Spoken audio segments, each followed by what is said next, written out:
join, junction, yoke, union, all these words are basically from the same root. And so likewise, when Jesus said, "My yoke is easy," he was saying, really, my yoga is easy. And the word, therefore, basically denotes the state that would be the opposite of what our psychologists call alienation,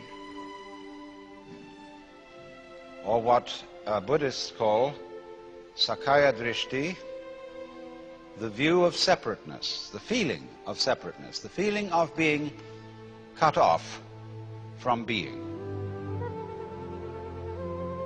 And most civilized people do in fact feel that way, because they have a kind of myopic attention focused on their own boundaries and what is inside those boundaries, and they identify themselves with the inside and don't realize that you cannot have an inside without an outside. That would seem, wouldn't it, to be extremely elementary logic, that we could have no sense of being ourselves, of having a personal identity, without the contrast of something that is not ourselves, that is to say, other. But the fact that we don't realize that self and other go together is the root of an enormous and terrifying anxiety. Because what will happen when the inside disappears? What will happen when the so-called I comes to an end, as it seems to? Of course, if it didn't, I mean, if things did not keep moving and changing, appearing and dissolving, the universe would be a colossal bore. And therefore, you are only aware that things are all right for the moment. I mean, I hope most of the people in this gathering have a sort of genial sense inside them that for the time being, things are going on more or less okay. Some of you may be very miserable. And then your problem may be just a little different, but it's essentially the same one. But you must realize that that sense of life being fairly all right is inconceivable and unfeelable unless there is way, way, way in the back of your mind the glimmer of a possibility that something absolutely unspeakably awful might happen. Doesn't have to happen. Of course, you'll die one day. But there always has to be the vague apprehension, the Hintergedanke, that the awful awfuls are possible. It gives spice to life.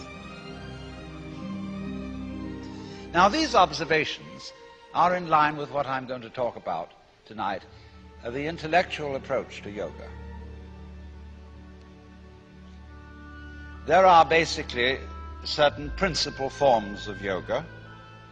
Most people are familiar with Hatha Yoga, which is a psychophysical exercise system, and that's the one you see demonstrated most on television because it has visual value.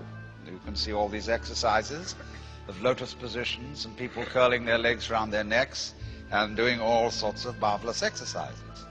And they're good exercises. The most honest yoga teacher I know is a woman who teaches Hatha Yoga and doesn't pretend to be any other kind of guru. She does it very well. Then there is Bhakti Yoga. Bhakti means devotion.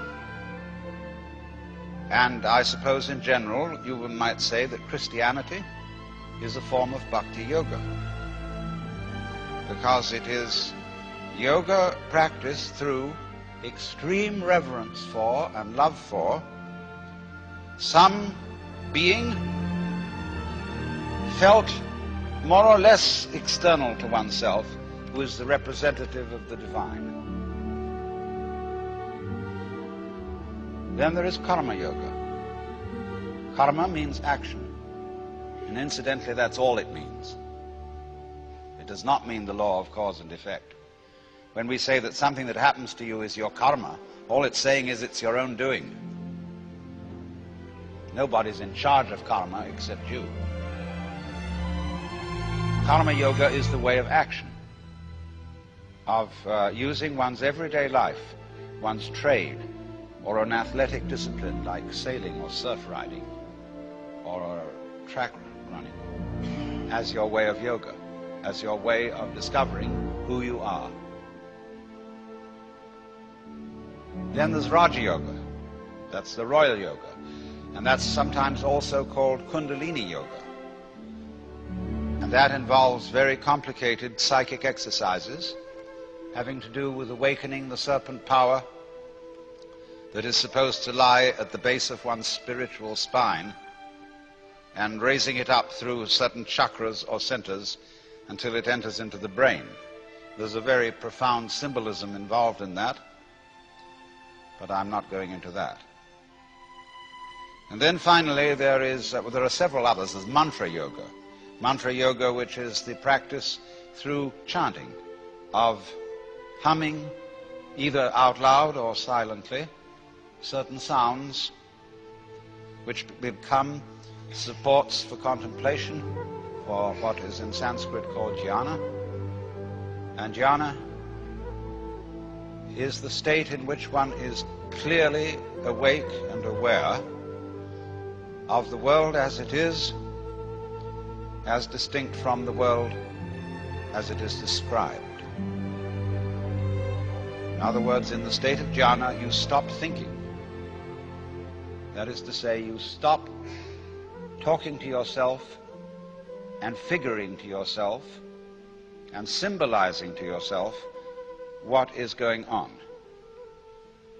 You simply are aware of what is. And nobody can say what it is because, as Korzybski well said, the real world is unspeakable. It's a lovely double take in that. But that's jhana. That's zazen, where one practices to sit absolutely wide awake with eyes open, but not thinking. That's a very curious state, incidentally.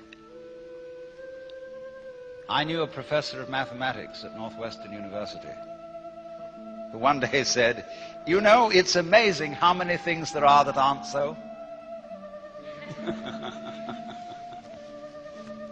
You know, I mean, he was talking about old wives' tales and scientific superstitions and so on. But when you practice jhana, you're amazed how many things there are that aren't so.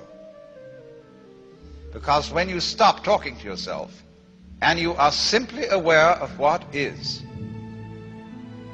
that is to say, of what you feel, what you sense, even that saying too much, you suddenly find that the past and the future have completely disappeared. So also have disappeared the so-called differentiation between the knower and the known, the subject and the object, the feeler and the feeling, the thinker and the thought. They just aren't there, because you have to talk to yourself to maintain those things. They're purely conceptual. They're ideas. They're phantoms, ghosts. So when you allow thinking to stop, all that goes away. And you find you're in an eternal here and now. And there's nowhere you're supposed to be. There's nothing you're supposed to do. There's nowhere you're supposed to go, because in order to think you're supposed to do something, you have to think. And so it's incredibly important to unthink at least once a day, for the very preservation of the intellectual life. So if we stop that temporarily and get our mind clear of thoughts, we become, as Jesus said, again as children, and get a direct view of the world, which is very useful once you're an adult. There's not much you can do with it when you're a baby, because everybody pushes you around. You know, they pick you up and sit you there, they sit you there, and you can't do much except practice contemplation. Only you can't tell anyone what it's like.